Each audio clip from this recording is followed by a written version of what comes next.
జగన్ తీసుకొచ్చినటువంటి అమ్మఒడి పథకం మీదన కూడా ఏదో ఒక స్టోరీలు ఈనాడు జ్యోతి రాశాయి. కాబట్టి ఇప్పుడు సాక్షి వీళ్ళ తల్లికి వందనం రాస్తున్నాయి. అప్పుడు అమ్మఒడి అద్భుతమే, ఇప్పుడు తల్లికి వందనము అద్భుతమే. అక్కడ ఒక్కళ్ళకిస్తే ఇక్కడ ఎంతమంది ఉంటే అంతమంది. కొన్ని లోపాలు జరుగుతాయి ఖచ్చితంగా. అది తులసిరెడ్డి గారు చెప్పినట్టు 9 లక్షల మందికో ఏమో తగ్గినట్టుంది. అయితే దానికి రీజన్స్ ముందే చెప్పారు. 14-15 లక్షల దాకా తగ్గితే అది అబోవ్ మిడిల్ క్లాస్ ఇది.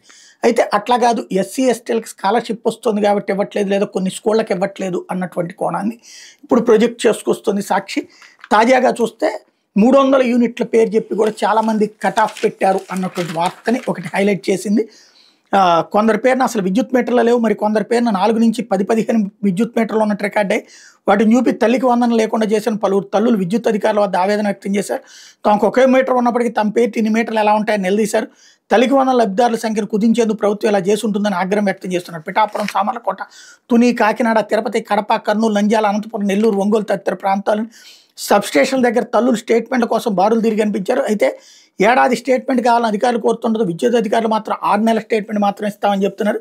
తిరుపతి జిల్లా కేంద్రంలో కేంద్ర ప్రభుత్వం పరిధిలో పిఎం శ్రీ పాఠశాలలు 2, రేణిగుంటలో 1, ఏర్పేడు ఐఐటీలో 1, వెంకటగిరిలో 1, మొత్తం 5 పాఠశాలలు ఉన్నాయి. ఈ పాఠశాలలో 30,000కు పైగా విద్యార్థులు విద్యనంసిస్తున్నారు.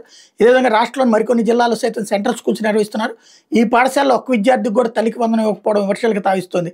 ఎన్నికల సమయంలో కూటమి మేనిఫెస్టోని బీజేపీ నేతలు పట్టుకోలేదని ఇలా కక్ష సాధిస్తున్నారని బీజేపీ నేతలు మండిపడుతున్నారన్నట్టు రాసుకొచ్చారు. అట్లాగే తమకు తల్లికి వందనం వర్తింపజేయాలని కోరుతూ సోమవారం వైఎస్ఆర్ కడప జిల్లాలో కేంద్రీయ విద్యాలయ విద్యార్థుల తల్లిదండ్రులు కలెక్టరేట్ గ్రీవెన్సీల దగ్గర పెద్ద ఎత్తున తరలిచ్చారు. విద్యార్థులందరూ స్థానికులైన ఒక్కళ్ళకు కూడా పథకం వర్తింపు చేయలేదని కలెక్టర్ జేవీకి విన్నవించారు.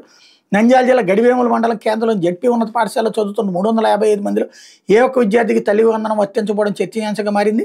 చిత్తూరు జిల్లాలోని అంగన్వాడీ ఆయమ్మకు 7,000, కార్యకర్తకు 11,500 జీతం చెల్లిస్తూ ప్రభుత్వోద్యోగులుగా చెప్పడానికి టీడీపీ కూటమి సిగ్గులేదని అంగన్వాడీ సంఘం జిల్లా నేతలు ప్రశ్నించారన్నటువంటిది. అట్లాగే అంగన్వాడీ కేంద్రాలు పనిచేసే ఉద్యోగులు ప్రభుత్వ సంక్షేమ పథకాలను వర్తింపజేయాలని ఏపీ ప్రగతిశీల anganwadi workers and helpers union demand చేసింది అన్నటువంటిది మరొకటి.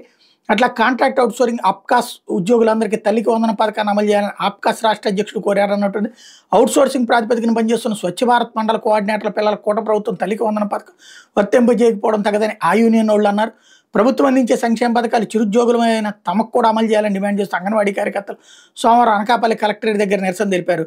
అదే సందర్భంలో నంద్యాల జిల్లా ప్యాపిలి పట్టణానికి చెందిన దాసర శోభకు 2 పిల్లలు, వీళ్ళకి తల్లికి వందనం కింద 26,000 జమ కావాల్సి ఉంది. అయితే ఆమెకు 66 మంది పిల్లలు ఉన్నట్టు జాబితాలు నమోదు చేశారు. నిర్లక్ష్యంతో శోభకు తల్లికి వందనం వర్తించలేదు. దీంతో కంగుతేనే ఆమె గత 2 రోజులకు ప్రభుత్వ కార్యాలయాల చుట్టూ తిరుగుతోంది. శోభ తన ఆధార్ కార్డు, బ్యాంక్ పాస్ పుస్తకం తీసుకుని సోమవారం ఎంఈఓ కార్యాలయం స్టేట్ బ్యాంక్ అధికారులు సంప్రదించి వివరాలు పరిశీలించి ఎంఈఓ వెంకటేష్ నాయక్ జరిగిన పొరపాటు సరిదిద్దామన్నారు అన్నటువంటి వార్తని హైలైట్ చేసింది.